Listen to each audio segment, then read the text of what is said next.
Hei, salut și bine ați venit la DIY în Tech Romania. Eu sunt Mihai și astăzi o să ne uităm la această brișcă. Îi facem review. Nu știu cum se vede acum, dar ăsta e avantajul când filmez la 8 dimineața, într-o zi de ianuarie, încă nu e răsărit soarele. În primul rând o să vedem ce conține această brișcă și după aia o să vedem ce e bine, ce e și mai bine și ce e mai puțin bine la ea. Astea sunt Swiss Army Knife, briceagul elvețian, le-ați mai văzut. Ăsta e un model destul de mic, ar trebui să iau o banană pentru a compara. E un model destul de vechi, adus înainte de Revoluție, poate din Germania, poate după.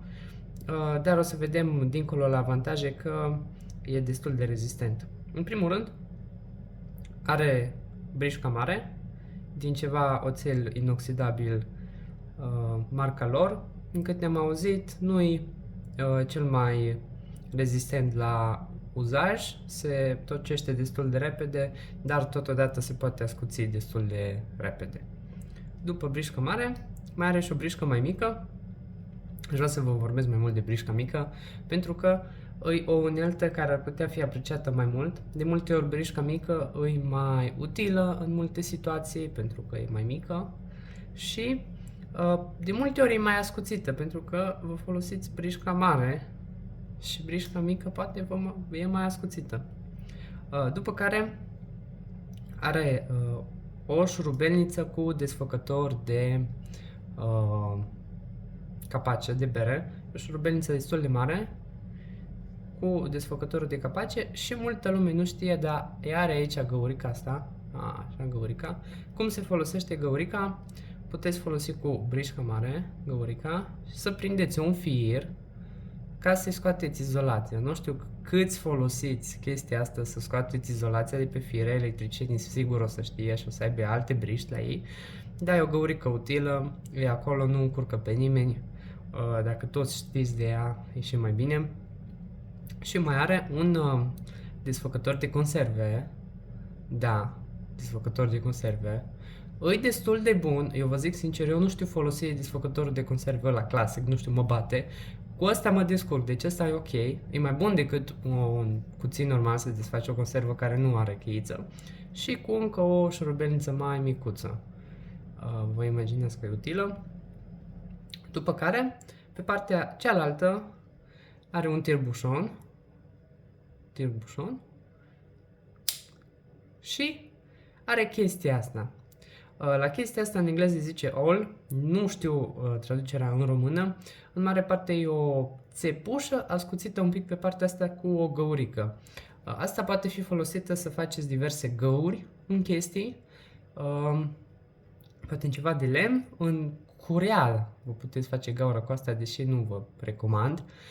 Și puteți să băgați o ață pe acolo, știu eu, poate să băgați o ață prin ceva bucată de material. Eu n-am folosit niciodată așa, am folosit-o doar să bag ață prin baloane, prin partea aia, ca să le atârn pe o sfoară. Acum, partea bună exact la brișca asta e că e destul de mică, adică, uite, asta mi-e mie în mână, eu am mâini destul de mici, deci e mică, e destul de ergonomică, e rotundă, dacă o puneți în buzunar o să uitați de ea, o să fie acolo la voi și o puteți folosi când aveți nevoie. După care, destul de rezistent, adică asta a fost al lui bunicu, e și dus aici, vedeți, semnul nu se mai vede, a fost ascuțită, reascuțită, folosită și nu a avut nicio problemă, desigur, dacă desfaceți șurubele cu cuțitul o să se ducă un pic vârful, dar aveți șurubelniță, deci n-ar trebui. Deci este foarte, foarte rezistentă și există tot felul de folosuri și comunități pentru toate uneltele de aici. Deci v-am arătat mai devreme de asta, să vă scoateți izolația de pe fire. De exemplu, tirbușonul poate fi folosit să vă desfaceți diverse noduri din sfoară. O să las în comentarii, lumea poate fi foarte creativă, un videoclip, cum poți să folosești în diferite moduri creative, diferite unelte de pe cuțitul ăsta. Și cel mai bun lucru care îmi place mie la el e că ai chestia asta mică, ți-o pui în buzunar, uiți de ea, nu te încurcă, mie chiar îmi place să o iau în buzunar, o pun acolo lângă chei, lângă portofel, când ies din casă o iau cu mine și aia îi, și ai la tine oricând o brișcă.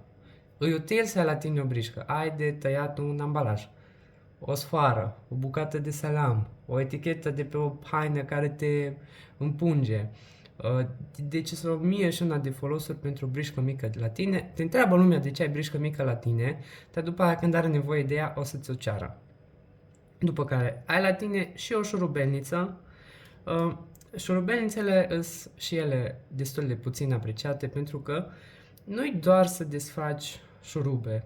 Orice, știu, ai o telecomandă și vrei să o desfaci sau nu poți să ajungi undeva, ai o bucată de metal destul de grosuță, rezistentă și poți să o folosești ca o pârghie. Ai două șurubelnițe la tine, plus că ai desfăcătorul de capace pentru, hai să fim serioși, pentru bere, da. Ăsta e să-l folosești la bere și e bine să o folosești la bere că e rapid, e util, bam, nu mai dai de masă, nu mai dai de dinți, nu mai dai cu inelul.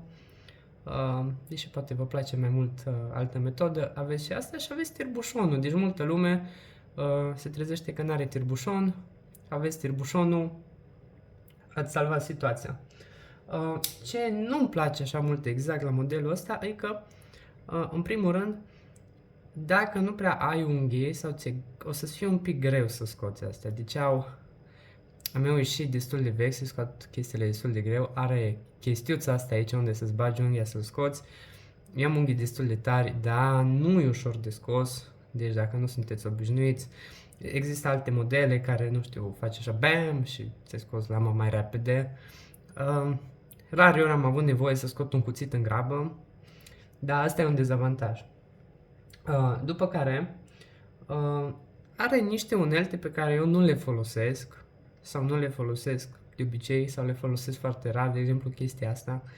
Aici e o grămadă de filozofie că o porți la tine pentru frecvența pe care o folosești sau pentru ce se întâmplă dacă nu ai la tine. Nu știu, întreagă filozofie de EDC, căutați pe internet, dar eu văd asta un dezavantaj. Și exact modelul ăsta, fiind un pic mai vechi, nu are unele chestii care sunt avantajoase mai noi. De exemplu, am aici modelul ăsta mai mic, care are, foarte mult îmi place, are pensetă. O pensetă e o chestie mult mai utilă decât vă gândiți. Dacă aveți o așchie, vă puteți scoate un fir mic, ceva, deci nu e neapărat să vă faceți sprâncenele. Și iar are foarfece. Acum, dacă ai brișca aia mică și ești îndemânatic, te descurci și fără foarfecă, dar e mai util să ai o foarfecă. Așa că poate un model mai nou cu foarfecă și pensetă va fi mai util. Cam atât am vrut să vă zic. Vă mulțumesc pentru vizualizare și vă recomand să vă luați o brișcă în buzunar.